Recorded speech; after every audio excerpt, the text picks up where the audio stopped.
Hello everyone, কেমন আছো? আশা করি সবাই ভালো আছো। রূপা কিচেন তরফ থেকে সবাইকে স্বাগত।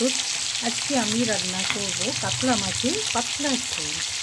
আর আমি মশলাটা দেব, দেখো, একটু পেঁয়াজ কুচানো, টমেটো আর কাঁচা লঙ্কা, এটা দিয়েই আমি রান্নাটা করব। তোমরা খুব কম সময়ে অল্প মশলায় রান্না দারুণ খেতে লাগবে। তাহলে তোমরা প্রত্যেকে প্রথম থেকে শেষ পর্যন্ত দেখতে থাকো।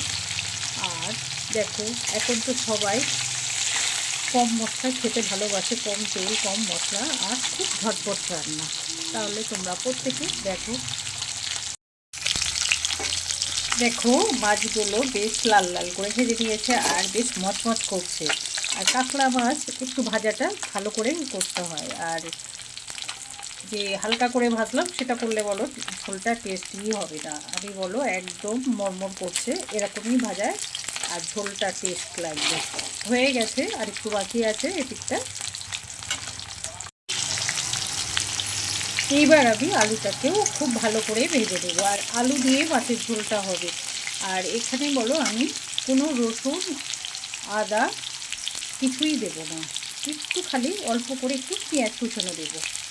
আর দেবো একটু টমেটো কাঁচা লঙ্কা, ব্যাস এটা দিয়েই রান্নাটা হবে।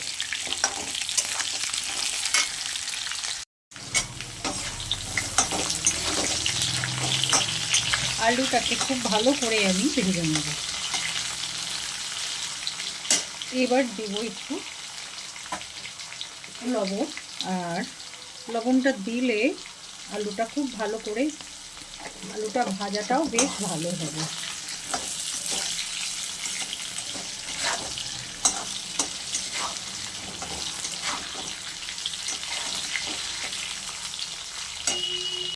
লবণ দিয়ে তো ভাজা করলাম, এবার একটু দেব হলুদ।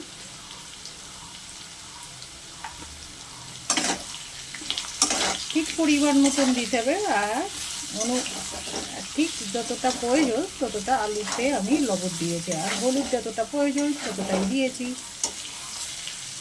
এবার আলুটাকে খুব ভালো করে আমি ভাজা তো হয়ে গেছে। আমি এবার মশলাটা দিয়েই কষিয়ে নেব। দেখো, টমেটো মশলা বলতে টমেটো কাঁচা লঙ্কা আর একটুখানি অল্প করে এক টুকরো একটু পেঁয়াজ দিয়েছি, আর কিছু নেই।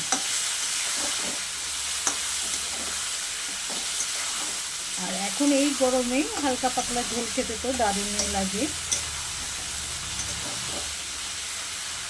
জল দিব।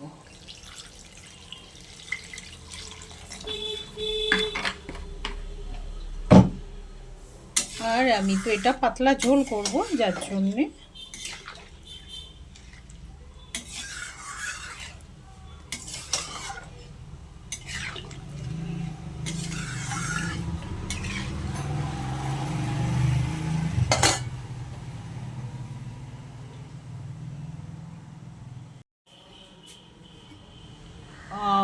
দারুণ টেস্ট গরম ভাতে আর কাতলা মাছের পাতলা ঝোল খেতে যে কি দারুণ লাগবে। সব বন্ধুদের সবাইকে বলছি, তোমরা সবাই ভালো থাকবে, সুস্থ থাকবে আর সাবধানে থাকবে। সবাইকে দেখার জন্যে ধন্যবাদ। আর আজকে আমি দুপুরে রান্না করলাম কাতলা মাছের ঝোল পাতলা।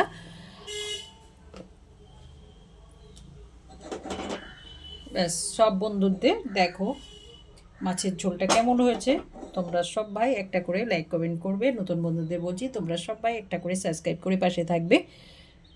তোমরা সবাই আবার বলছি ভালো থাকবে, সুস্থ থাকবে, সাবধানে থাকবে।